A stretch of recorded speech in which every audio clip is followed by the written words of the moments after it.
Hi guys, John Adamson with Seeking Light, and today you're going to be hearing the first installment of a course that I'm developing called Applied Ethics in Healthcare Medical Mandates. The purpose of me putting them on YouTube in small chunks is to get some critique from you as an audience. So it's going to be very important that you help me craft this course. The course is going to be primarily bent towards healthcare professionals. However, I think other people might get benefit from it as well.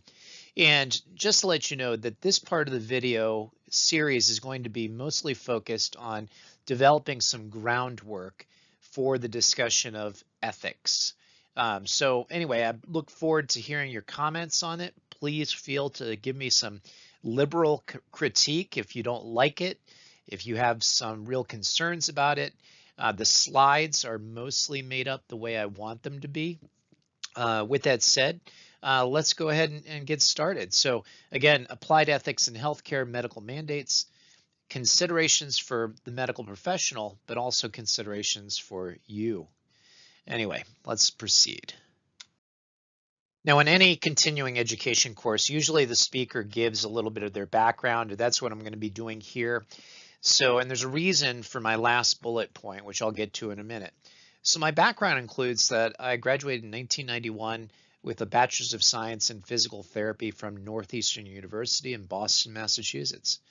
I also am a 2006 graduate with a Master's of Divinity from the Southern Seminary in Louisville, Kentucky. In 2015, I became American Physical Therapy Association board certified as a geriatric clinical specialist. I've taught a lot of different courses, some with a company that were proprietary for that company, and several that I've developed for myself that I've spoken for two separate entities, two separate CEU companies, as well as doing one course I taught just promoting myself. I have a lot of experience in clinical matters in the area of compliance and some in operations management. I am the husband of one wife and the father of 12 children, and I think most that follow my channel know that. And I am an evangelical Christian with a strong inerrancy and fallibility perspective on the Bible.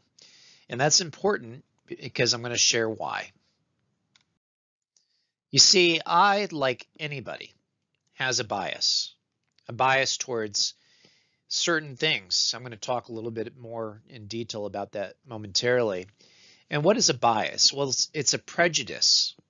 We all have prejudices in favor of or against one thing, person, or group compared with another, usually in a way that's considered to be unfair. Now, I would hope that my bias is fair. As an evangelical Christian, one who believes in the Bible being God's word and being the rule of life, and also pointing to the way that God would have us go, I believe it to be fair and just. But we all have biases of some sort, and they don't necessarily have to be negative. It's just related to the very next topic that I want to discuss. Now, one thing we have to get out of the way is the fact that there is no such thing as personal truth.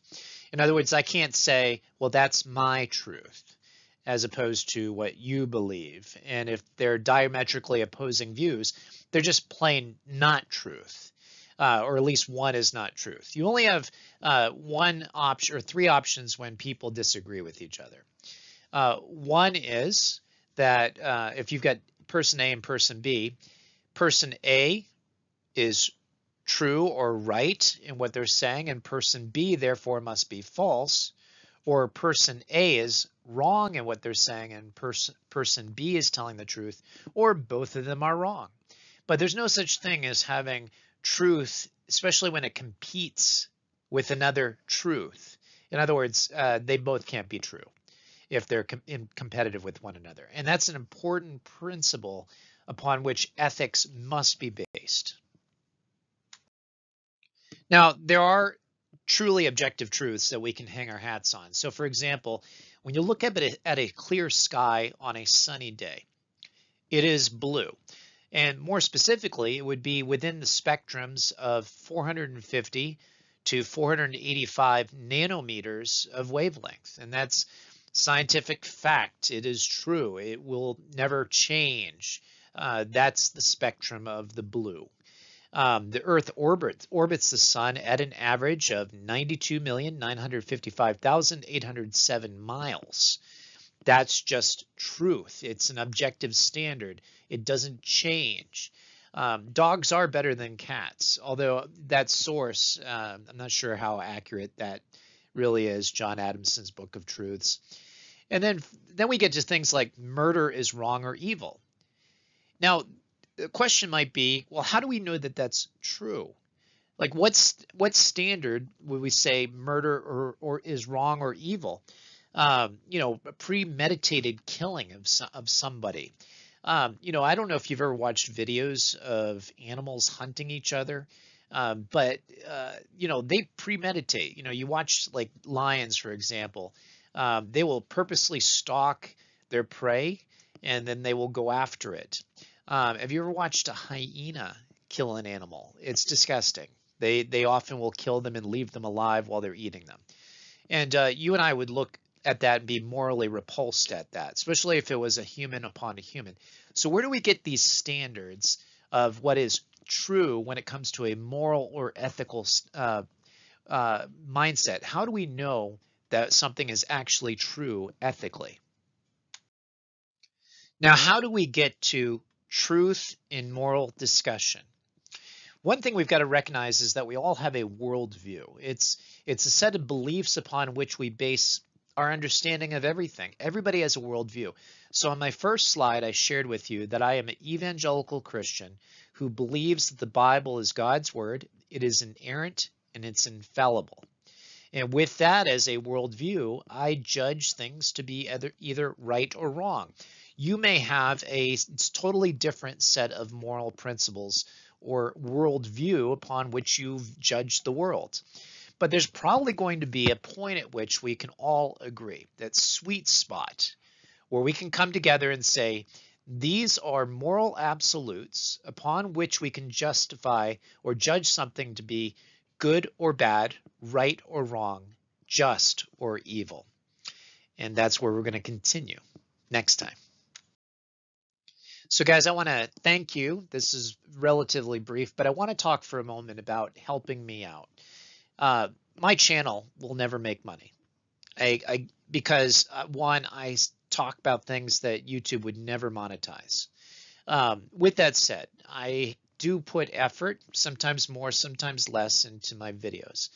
And if there's any way that you can help support, even if it's a small, tiny little bit, a few dollars here, a few dollars there, that would greatly help. And what I'm going to do is I'm going to try, I haven't tried this before, to put in the description of this video my Venmo. I find that's the easiest way to have people contribute to my efforts, and it would greatly help. I mean, if you've benefited from anything I've done, for example, my video related to writing a religious exemption or something like that, will you consider helping support me in my efforts? I'm going to be putting out more videos like this. I will probably make the same appeal at the end. But I know everybody gets tired of people asking for money. Understood. And frankly, I haven't asked. Well, I have asked. Never mind.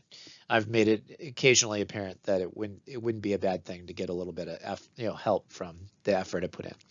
Also, what I also covet on these videos, and there's going to be a series because I'm going to cover what essentially will end up being about a 2-hour course, is I want your feedback. I want you to say, and this was just a rough draft run through. I didn't even rehearse, so I'll probably polish the way I present over time.